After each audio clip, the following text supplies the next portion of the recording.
I responded to, I mean, as a dog owner, I just loved everything thematically about this movie. And because it's a romantic comedy and it deals with personal relationships and aging and all these like inherent human things that I want my movies to be about. Yeah, no, I mean, Dr. Mike and I are very different. Dr. Mike is a lot more comfortable with himself than I am. He's a lot more um, uh, well-to-do and fancy than I am. Uh, but we both share a love of animals. I mean, most of my job in this movie is to interact with a new animal while someone is talking about me in the foreground. And that is a unique, that you don't teach you that in acting school. That particular, I often find myself asking the trainer, like, do you think she'll like this? Do you think she'll like it still? Do you think, because I'm holding her for 2 hours straight, is she still okay with this?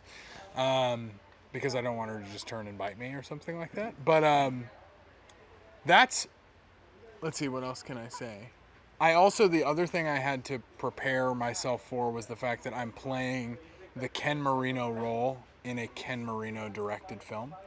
And that it didn't occur to me at the time. I just thought, man, this is a funny part, lucky me. But every time he says, why don't you try this? It's exactly what needs to happen, and also something that I can't do nearly as well as him. And so I have to sort of like bump into the furniture and find my way with it.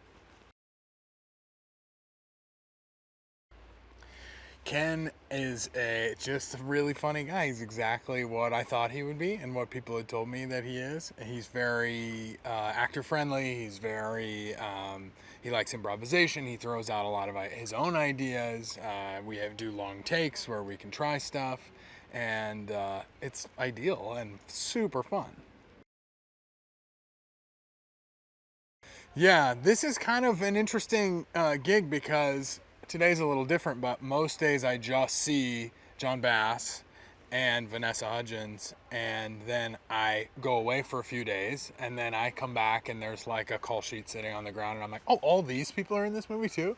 I like all their work too. Today's a little different because I'm seeing Ron and Finn and stuff like that, but we are kind of in our own bubbles for most of the movie.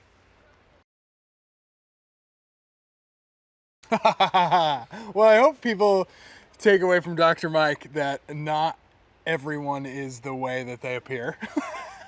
And to be careful. Because I think Dr. Mike is probably bad news. He's definitely not the ideal love interest.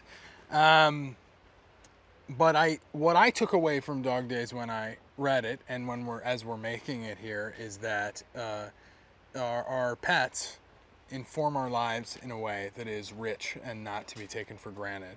And they reflect to each other in a way our love for each other and allow us to connect with each other over them and with them.